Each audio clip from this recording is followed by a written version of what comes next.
Hello, and welcome to another episode of Saffron Honey Chai. I just finished the last scene of Dandadan, and I gotta say, it's so unfortunate that the creator is so painfully freaked out because the character drama in that show is amazing. My man Ken Takakura, my Okarun, I was unfamiliar with your swag at the beginning, but now I'm really starting to understand and see what you're all about. Because the whole demon thing, like half power, stole your balls, oh, so confusing, so difficult. But the way you continue to rise to the occasion and set a new challenge for yourself, oh, proud is not the word. Proud is not the word. My absolute favorite part of this season was the episode when he came out and said, "Hey, I need this Manchurian, the crab guy, to teach me how to punch because I need to be able to punch strong. I need to be able to beat the hell out of somebody." Because, of course, he's a teenage boy, notoriously bad communicators. So he doesn't really understand at first that what he wants to do is protect the people he loves. And then when he finally gets to that point where he can say that, then it's like, see, now you understand yourself more. Now you're understanding yourself more. I'm really seeing the character growth in this show. Now, in the first season, I was seeing some of the growth because the main issue was that it was two people who have very different issues of communication. Momo cannot communicate well with herself and the outside world, which is why she had so many issues with her grandmother, because she could not communicate her feelings of shame and self-doubt and low self-esteem to those around her in a safe, productive way. So what did she do instead? She would lash out, she would get mad at people, and she would just carry on and do these very low surface level things, which led to her barely speaking to her grandmother for years and years and years, when realistically, it looks like she doesn't have parents. So you need to be talking to her at least a little bit, at least a smidge, like once a week. Come on now. But Okarun's issue was different. He was so deep into just whatever he was into at the time. His little paranormal stuff, the occult, vampires will rise and they'll make love to aliens and give us a whole new breed of weirdness. Such a strange child. But that's because no one was talking to him and he didn't have any belief that he could ever have a friend. But their issues were different and separate, because one thing about Momo, she gonna stand up for somebody. And when she walked past that classroom in that little clandestine moment and saw them about to play with her future man, she didn't know that's her man, but we all know that's her man.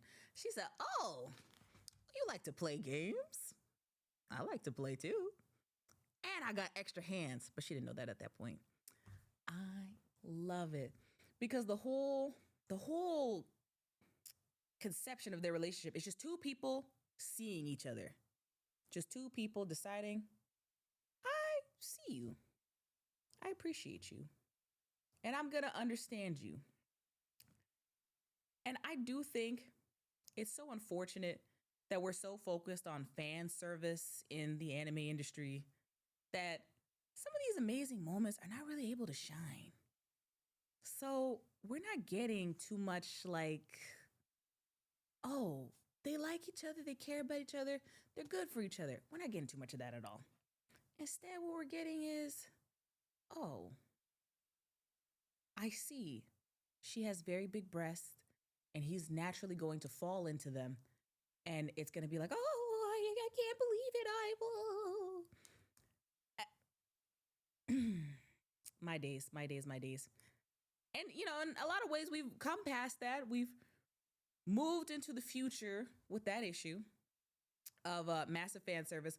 But alas, Dandadan still suffers from that in stride, because what do you mean the first two episodes are these weird guys at the hot spring trying to get at Momo? Please leave that alone. Leave that be. Let this girl be at peace for a whole season. I need it. Just let her have a whole season unmolested, unbothered. No one looking at her, no one talking to her. Matter of fact, pretend she don't exist.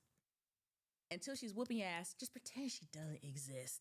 I would prefer it because it's so hard to sit here and say, "Oh no, the show's actually quite good," as long as you ignore all the the show, all the like scene work where they're just like, "Yeah, so for some reason all the clothes exploded." Nobody needs to see that. I gotta damn near like pretend I can't see any of that stuff just so I can focus on the part that's good because the creator is so talented at weaving together these strong story arcs and these beautiful backstories for the characters and the amazing way that they interact with one another. So good at that. But it all falls apart whenever he's like, and what if they didn't kiss, but these aliens came down and tried to steal someone's genitals? Okay. Someone take this man back to the farm. Someone take this man back to the farm. He's got to be fixed. He's got to be fixed. But I do like how I'm seeing them all healing each other, especially Gigi. I did not expect Gigi to come in needing any healing whatsoever because Gigi's like, he seems fine. He's like a cool jock. He's handsome. He's tall. People like him. Girls are always confessing to him. It seems like he has everything all together. But his home life became very difficult because of the evil demon that made people kill themselves if they lived in his house and he looked at them. I I don't understand that plot line whatsoever, but I do understand having like a good looking life on the outside, but internally everything's a real shit show. I get that. I get that so much. And especially for teenagers, it's really hard for them to balance those sort of things out because you can't just say, yeah, I actually have a really hard home life. So, things are really difficult for me. We lost our house, so we're living in someone else's house right now. And I really can't tell them not to do anything because it's their house. So I don't have the right to do. Like, you can't say all that stuff if you're a young person without people like, oh, no, this is weird. So he kind of had to push everything down. And that made him really susceptible to the exact kind of manipulation that Evil Eye had. And even Evil Eye's backstory was quite sad because what do you mean they picked you as a sacrifice and now you're an eternal grudge here for centuries? For centuries? And you didn't even kill the descendants of the people who did that to you. You just killed random people. Like, at no point were you like, wait a minute, they're in the house. Now's my time. I know those people were there. I know those people were in the house at some point. Those weird little alien people with their strange gray skin and ugh. I don't know, they just look too weird. I don't understand why the townspeople look past that because people get really weird if you're the wrong normal skin color. So I cannot imagine these sickly gray creatures coming into the town and be like, yeah, we're actually in charge of the town and we're some of the most important people for the town. So pay your taxes and we'll take care of you so that the giant snake doesn't come out and kill you guys. And they're just going with it. You're going with that? People piss me off. People piss me off real bad. But unfortunately, not a lot we can do about that. Not a lot we can do about that for the sake of the show. They just had to go through it. And go through it they did. Especially my boy Okarun. Because how did you sit there and decide, okay, I'm working on it. I'm fixing it. I'm going to get stronger. And I'm going to build a bond of brotherhood with this guy I just met who I thought was a romantic rival with me. Because the way he did not want Gigi ever alone with Momo at all, whatsoever. Not at all. But he still looked past his little quiet jealousy, because he didn't voice that either to Momo, even though Momo, he got at her the last season about being jealous with the other girl. He was like, I'm not looking for that girl. I'm looking for you. But I digress. And he still not only made peace with the boy and became friends with him, but became friends with him to such a state that he was like, no, I'm actually going to make a deal with the demon inside of you so that you can keep on with your honor-bound thing because I want you to feel right. I don't want you to feel like you went back on your word or you betrayed anyone. I want to see what I can do for you because we're supporting each other. We're helping each other. And then there's a cute little generational aspect that I'm noticing with the resistance to receiving help or to receiving community from Momo and her grandma. Because the house got destroyed like what, 6 million times? And then what happened? Grandma was like, no, it's fine. We'll figure it out. Blew their last bit of money to go to the spa and sit there in the massage chairs. And they said, well, such is fate. And they moved on from it. And they were going to just be intense for the rest of the foreseeable future, even though it was getting cold. But then community gathered around them and said, oh, you helped us out. You did this, that, just and that and the other for us. So we're going to take care of you. And that's sort of how life is, because the community will form around you. You don't have to form the community. It will form around you. And I love that. And I love that they showed that without actually having to say that, because it's hard to directly communicate things sometimes.